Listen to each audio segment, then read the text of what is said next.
Muigana wa macani maria bururi wa Kenya wendagia o mwaka mabũrũri-inĩ ma kũraya na gĩtaro kĩa Arabu ndukoretwo ũkĩhotomio nĩ kĩhuhũkanio gĩa COVID-19.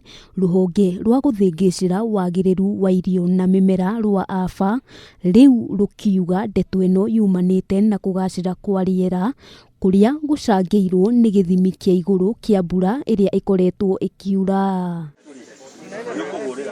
Akĩaria hĩndĩ ya gũthomithia arĩmi igũrũ rĩgiĩ ũrĩmi wa kĩrĩu nĩguo magetha mao makinyanĩrie ikĩro iria irabatarania cia thoko, ũmwe wa arũgamĩrĩri rũhonge-inĩ rwa AFA Anthony Mũrĩithi augĩte nĩ maranyitanĩra na anyiti itemi othe matiganĩte nĩguo kwandandũra mĩeke ya thoko ĩrĩa ĩkũhotithia arĩmi kwamũkĩra mathogora mega. Horticulture, matunda maitũ, mahũa maitũ na vegetables ya tukuragia macadamia.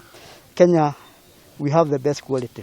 Na quality yo nĩyo turenda gũthie twĩkĩrĩire. Augĩte marĩ ta rũhonge nĩ mehotorete gũthomithia arĩmi njĩra iria ikũhotithia magetha mao mongerereke na makorwo me ma gĩkĩro kĩa igũrũ na nĩguo mahote kũgomania ikĩro cia mabataro ma thoko, gũkũ akĩrutĩra mũkana tũrĩa nĩme tũrĩa tũkorete tũgĩakĩrĩria arĩmi na makĩria a makorobia na makandamia magethe magetha mao matakinyanĩire, akiuga arĩa mekũnyitĩkana nĩ megũtunyũkithio marũa.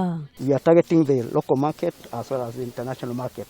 I'm here flanked by Her Excellency, the ambassador to Pakistan, to Kenya.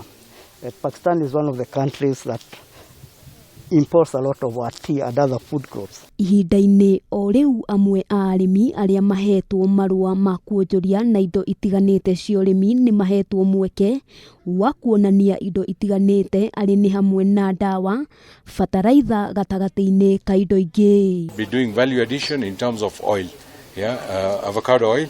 So this now we need to make sure that we feed that canal factory with the maximum produce. Ũrĩmi nĩguo mũnyiginyigi wa bũrũri no koragwo ũgĩcangĩra gũkũra kwa ũtonga wa bũrũri na gĩcunjĩ kĩa 26% harĩ igana, na kũrĩa rũhonge rũrũ rũkoretwo rũkĩhe makĩria ma gĩcunjĩ kĩa 40 harĩ igana kia a Kenya mieke ya mawĩra. Governor of Nyari County also to give access to Pakistan also to play its part in the value chain of the agriculture sector, because we are also an agrarian economy, and I think we both can learn a lot from each other and introduce new techniques and new foods and new goods. Handũ-inĩ ha Kameme TV, rĩtwa rĩakwa nĩ Wambui wa Njũgũna.